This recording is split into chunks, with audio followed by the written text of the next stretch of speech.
Hello and welcome back to this course. In the previous two sessions, we have discussed the decision control structures, that is if statement and if else statement. In this session, we are going to discuss about the case control structures. So let's start.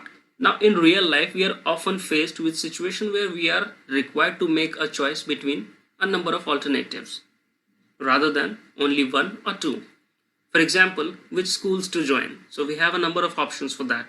Okay, which mobiles to purchase or which hotels to book for a holiday. Okay, so similarly, the C program is same. The choices we are asked to make is more complicated than merely selecting between two alternatives. C provides a special control statement that allows us to handle such cases effectively rather than using a series of if statement. Okay, so like suppose we have number of test condition or a number of choices, then we have to write a multiple if statements, right? But the C provide a special control statements which is used in such handy situation. Let's see how we can make decision using switch statement and how it is different from if else statement. So the switch case statement. Now the control statement that allows us to make a decision from the number of choices is called a switch, or more correctly a switch case default, since these three keywords go together to make up the control statement. Now this is the syntax for switch statement: switch, case and default. These three keywords combine to form the complete switch statement. Okay, now the expression following the keyword switch, that means this one, is any C expression that will yield an integer value. Okay, that means the output of this expression should be an integer value. It could be an integer constant or a character constant, or if it is an expression, then this expression should evaluate to an integer, and whatever integers will be evaluated, the keyword case is followed by that particular integer value or character value, and each constant case are different from each other. There will be no any similar values like value 1, value 2, value n. These will be different from each other. Code block. The code block lines in the above form of switch represent any valid C statement. That means with respect to this particular case, let's say value 1, what are the code that we want to execute? So we can write here. Okay, and once we are done with a particular case, we need to break this statement. So this break is used to terminate this switch statement. Let's take an example. There is a main function and we have int I equal to 2. Okay, so we have an integer constant having the value 2. So we have implemented a switch case with this value I. So I is equal to 2, and for it is 1, like for case 1 we have printf like I am in case 1. For 2 I am in case 2, and for case 3 I am in case 3, and for default I am in default. Okay, now if you run this code, you will get the output of the program. I am in case 2, 3 and default. Okay, if you see the output, it is definitely not what we expected. We did not expect the second and third line in the above output. The program print case 2 and 3 and the default case. Well, yes, we said that switch execute the case where a match is found and all the subsequent cases in the default as well. That means this case 2 matches, and after that this, and this, all these three statements are executed. So that's why there is a need of a break function after every case constant. Okay, so case 1 printf the required message, and after that a break. Similarly for case 2 the required message and then break. Similarly for case 3 the message and the break.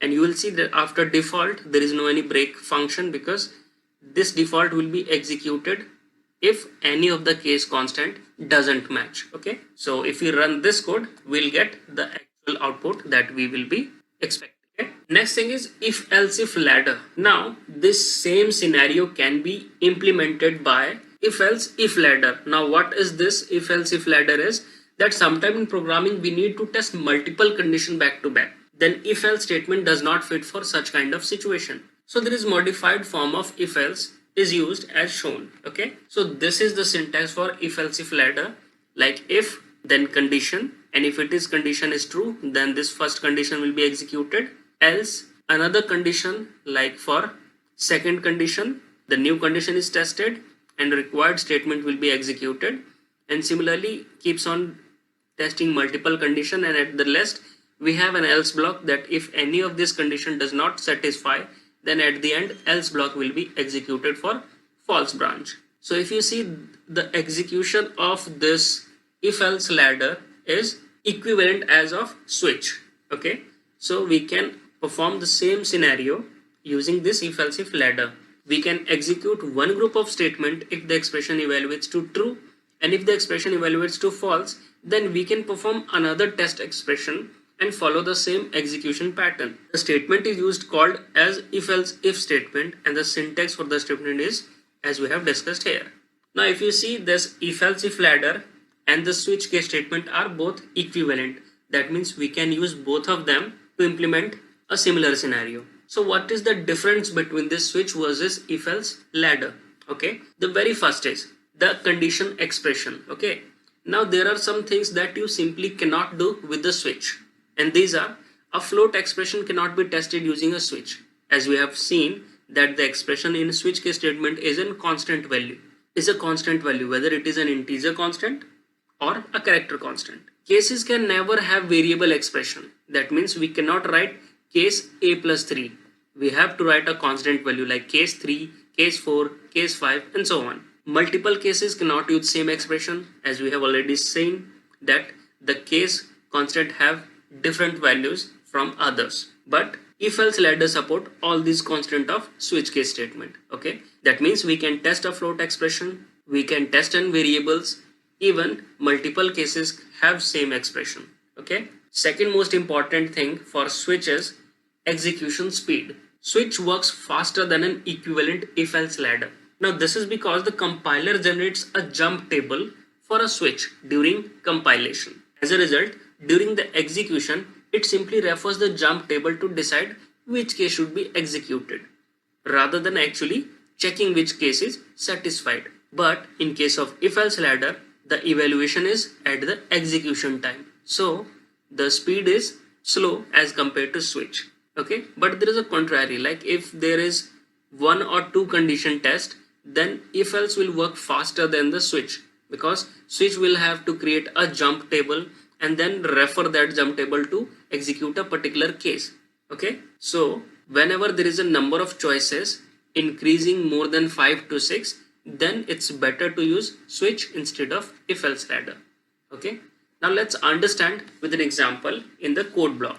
So let's move to the code block section. So get back to the code block window, again go to file, click a new empty file and save this file to the C projects. Okay, so again create a new folder, write switch. Now open this folder and save the C file here, switch demo you can write, and click save. Okay, write comment demonstration for switch statement. Okay, so the very first thing that we are doing is including the header file. So stdio.h within angle brackets. Now void main starting the curly brackets. Okay, now what we are going to do in this is we will be receiving a number from 1 to 7, and for each numbers received we have to display the equivalent weekday. Okay, like for 1 it is Sunday, for 2 it's Monday, and so on. So let's take int num. Okay, so we have defined a variable int num. Now we are printing the message for the output window, that is enter the number from 1 to 7. Okay, so we have printed the message for entering the number between 1 to 7. Okay, now we are reading it. So scanf, we are reading the integer value, therefore specify format d, %d format specifier, and next we are storing the value at num. Okay, so we have printed the message, we have received the value from the user. Now we are applying switch case. Okay, so switch, the expression is num, which is the character constant. Okay, now we have to define the very first case, which is 1, and we have to printf for case constant 1, which is equal to Sunday, and /n for new line. Okay, so there is very first case constant, that is if the number is 1, we'll print Sunday. Okay, next similarly we can paste the code for 1 to 7. Okay, that means Sunday, Monday, Tuesday, Wednesday, Thursday, Friday, and Saturday for 7 cases, and last one is default case. Okay, So at the default, I can write printf wrong number. Okay, so we are done with the code. Go to build and you will see the build finished with 0 errors and 0 warnings. Okay, now run this code. As you can see, the message has been printed like enter the number from 1 to 7. Let's say I'm entering 5. You can see that after case 5, Thursday, Friday, Saturday and wrong number, all 4 of these has been printed because we have not used the break function. Okay, that's why whenever the case match with the 5, so it executed this statement and following all the statements for various cases, whether it matches or not. So whenever there is a match, it will execute all the statements after that. Fine. So let's make the required changes. So what I'm doing is I'm adding the break function every case. Okay, so I'm copying this for enter, paste. So we can paste the break function after every case statement. Okay, so done. Now let's again build and run the code. Okay, so again we get the output message that is enter the number from 1 to 7. Let's say I'm entering 2, so I'll get only Monday. Okay, and rest of things will be not executed. So this is the function of a switch case statement. Similarly, run again and try entering different values. Let's say I'm entering 5, so I'll get Thursday. Okay, so I hope that the statements for the decision control as well as case control is clear to you. If you have any queries related to any statements, feel free to reach us. Okay, so that's all for this session.